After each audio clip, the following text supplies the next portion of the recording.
दलित परिवार से है, सनातन को गाली बकता है और अपने आप को दलित नेता बताता है और सनातन को गाली सिर्फ इसलिए बकता है। ये हमला केवल इतने पे ही सीमित नहीं हो जाएगा मनीष, ये केवल खड़गे इसका जिम्मेदार नहीं है, ये पूरे कांग्रेस पार्टी के चरित्र को बता रहा है। लेकिन कांग्रेसियों को तो मालूम थी, सोनिया गांधी को तो मालूम थी कि खड़गे के माँ बाप को किसने मारा, राहुल गांधी को तो मालूम थी, प्रियंका गांधी को तो मालूम थी। वो राहुल गांधी तो 2009 वहां अमेरिकन के जो कूटनीतिक आया था उससे वो कह रहा था कि हिंदुस्तान में मुसलमान खतरा नहीं है, मुसलमान आतंकवाद, इस्लामिक आतंकवाद खतरा नहीं है, सबसे बड़ा खतरा हिंदू आतंकवाद है। बिल्कुल, योगी आदित्यनाथ पर आपने कल ही कहा था कि योगी आदित्यनाथ ने जो कहा बटोगे तो कटोगे, तो बौखला गया खड़गे। और खड़गे की बौखलाहट ऐसी थी कि खड़गे आधा सच बताया, आधा सच छुपा गया। मतलब असली छपी छुपा गया, उसकी माँ भाई बहन सबको निपटा दिया गया। किसने निपटाया, किसने हत्या की, किसने वध कर दिया खड़गे के खानदान की, वो बता नहीं पाया। आज योगी जो रात हम लोगों ने कही बात, योगी आदित्यनाथ वही बात खोलने लगे और खड़गे को बड़े सलीके से उसकी खाल उतार दी। कांग्रेस के राष्ट्रीय अध्यक्ष श्री मल्लिकार्जुन खड़गे जी अनावश्यक रूप से मेरे ऊपर लाल पीले हो रहे हैं, गुस्से में हैं।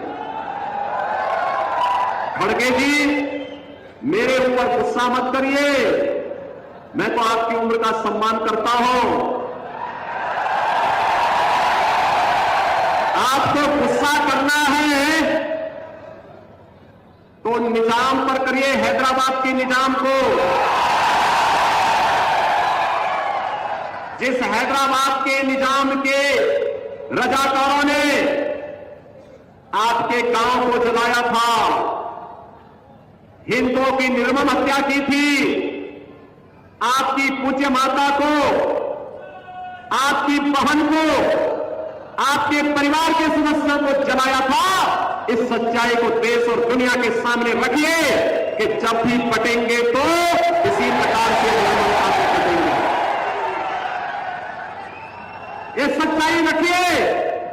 आप वोट बैंक के लिए इस सच्चाई को देश के सामने रखने से कोताही कर रहे हैं, देश के साथ धोखा आप कर रहे हैं। मैं तो एक योगी हूं, मैंने तो एक ही बात सीखी है, मैंने तो एक ही बात सीखी है, हर काम देश की नाम। मेरे लिए तो अपना देश और अपना सनातन धर्म से बढ़कर के कुछ भी नहीं हो सकता। लेकिन आपको कम से कम सच्चाई वो रखनी चाहिए जो देश की आजादी के तत्काल बाद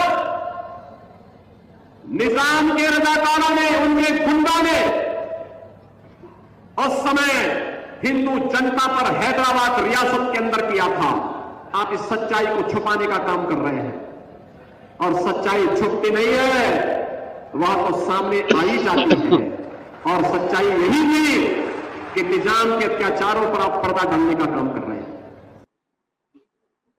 सोचिए, अक्सर जब दलित बस्तियों में आग लगती है, नव सवर्ण आजकल आमतौर पे खेल करते हैं, तो यहां पर माहौल बनाने लगते हैं कि ब्राह्मणों ने ऐसे कर दिया, दलितों के साथ अत्याचार। और जो ही पता चलता है कि दलितों के साथ अत्याचार जिहादियों ने किया, ये लालू का बेटा, ये मुलायम का बेटा चुप्पी साध लेता है, कांग्रेस मुंह पे कालिक लगा लेती है। योगी ने तो पूरा नकाब, मतलब खड़गे तो दलित परिवार से था, मतलब उसके पूरे वंशज को जिंदा जला दिया रजाकारों ने। और दलित परिवार से है, सनातन को गाली बकता है और अपने आप को दलित नेता बताता है और सनातन को गाली सिर्फ इसलिए बकता है कि वो वोट बैंक खुश हो जाए। जिस वोट बैंक ने इसके माँ बहन भाई बहन सबको जला के मार डाला था, ये इस पर हम लोग कल बात कर चुके हैं। लेकिन मनीष जी, आज जो योगी आदित्यनाथ ने इस पर हमला किया, ये हमला केवल इतने पे ही सीमित नहीं हो जाएगा मनीष जी, ये केवल खड़गे इसका जिम्मेदार नहीं है, ये पूरे कांग्रेस पार्टी के चरित्र को बता रहा है। चलिए, आम आदमी नहीं जानता था, हम आप नहीं जानते थे, योगी आदित्यनाथ नहीं जानते थे, तो ये बात नहीं मालूम थी। लेकिन कांग्रेसियों को तो मालूम थी, सोनिया गांधी को तो मालूम थी कि खड़गे के माँ बाप को किसने मारा, राहुल गांधी को तो मालूम थी, प्रियंका गांधी को तो मालूम थी। तो ये सब कांग्रेसी कितने बेशर्मी के साथ उस सच को छुपाते रहे और जब जब मौका मिला इन्होंने सनातन को अपमानित किया, हिंदुओं को अपमानित किया। वो राहुल गांधी तो 2009 या 6 में वहां अमेरिकन के जो कूटनीतिक आया था उससे वो कह रहा था कि हिंदुस्तान में मुसलमान खतरा नहीं है, मुसलमान आतंकवाद, इस्लामिक आतंकवाद खतरा नहीं है, सबसे बड़ा खतरा हिंदू आतंकवाद है, भगवा आतंकवाद है। तो अब मैं योगी से और प्रधानमंत्री मोदी से कहूंगा कि इस प्रसंग को लगातार चुनाव तक चलना चाहिए। और केवल खड़गे नहीं, ये या तो कहे कि मैंने किसी को नहीं बताया था, कि सारे कांग्रेसियों को मालूम था, जो कांग्रेस के बड़े नेता थे उनको मालूम था कि इसके माँ बहन भाई चाचा मामा जितने भी थे, जो परिवार मारा गया था और उनके साथ जो सैकड़ों दलित मारे गए थे, उनको मुसलमानों ने जलाकर मारा था, हैदराबाद के निजाम के जो नौकर थे या सेना थी कह लीजिए। और लेकिन उसके बावजूद ये उस सच में पर्दा डालते रहे और हिंदुओं को गाली देते रहे। तो इनका एजेंडा कुछ और है। इनको ना दलितों से लेना देना है, न पिछड़ों से लेना देना है, किसी से लेना देना नहीं है। ये यहाँ पर एक नया पाकिस्तान बनाने की जो कोशिश कर रहे हैं, ये उसी की रणनीति का हिस्सा है। और ये हर आदमी को हर आदमी तक ये बात पहुंचनी चाहिए और हर आदमी को मालूम होना चाहिए कि किस तरह से हमारी आपकी आंखों में धूल झोंक कर और अपने आंखों में पट्टी बांधकर ये किस तरह से मुसलमान वोटों के लिए पागल हुए जा रहे हैं। इससे बड़ा कोई नमूना नहीं हो सकता मनीष जी। किसी आदमी का इससे बड़ा दुख कोई हो सकता है कि उसकी माँ उसकी आंखों के सामने मार दी गई, उसकी बहनें मार दी गई हो, उसके चाचा ताऊ मार दिए गए हों, और वो आदमी उनके बारे में कह रहा। कल भी कितनी बेशर्मी से खड़के कह रहा था कि मैं उनका नाम नहीं लूंगा, लेकिन हिंदुओं को गाली देने में ये बढ़ चढ़ के आगे है। ये आगे है, इसका लौंडा आगे है। सनातन के लिए तो उसने डेंगू मलेरिया ना जाने क्या क्या उल्टा सीधा बका था।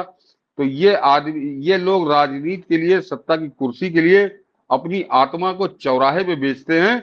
इसका बेहतरीन उदाहरण है। लेकिन केवल खड़गे तक इसको सीमित मत रखिए, पूरी कांग्रेस इसमें दोषी है। जो कांग्रेस की टॉप लीडरशिप है, 100-200 नेता जो भी आप कह लीजिए, उन सबको ये सच मालूम है, लेकिन उसके बावजूद उन्होंने आज तक इस पर नहीं बोला।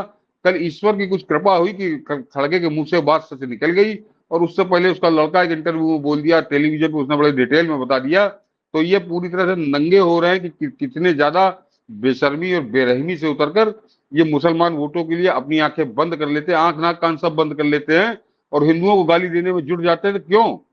हिंदुओं का ऐसा कोई एक उदाहरण इनको आज तक नहीं मिला है, लेकिन ये केवल उनको गाली देने के लिए ये कुकर्म कर रहे हैं। लेकिन आज योगी आदित्यनाथ ने, और जरा मनीष जी एक बात गौर करिए कि अभी थोड़ी देर पहले आपने प्रधानमंत्री मोदी का भी सुना, लेकिन जिस समय योगी बोल रहे थे तो आप जरा शोर सुन रहे थे जनता का।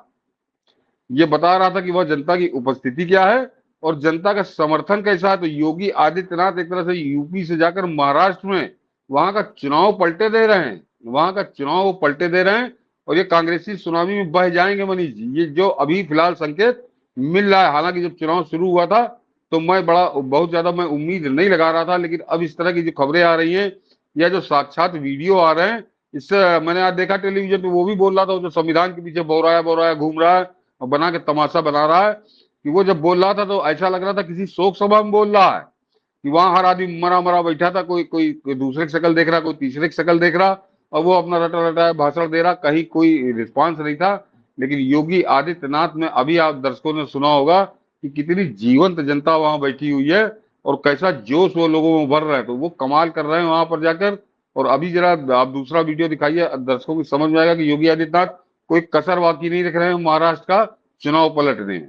बिल्कुल, योगी ने ये बात खड़गे का के खाल नोच करके एक तरह से कांग्रेस का पूरा काला चेहरा दिखा दिया है कि इस पार्टी ने इस देश का विभाजन हिंदू मुसलमान के नाम पर किया। तो सोचिए, इस पार्टी का जो राष्ट्रीय अध्यक्ष है उसके साथ रजाकारों, मतलब जो यहाँ पर रह रहे थे, जो पाकिस्तान परस्ती कर रहे थे, उनने क्या किया।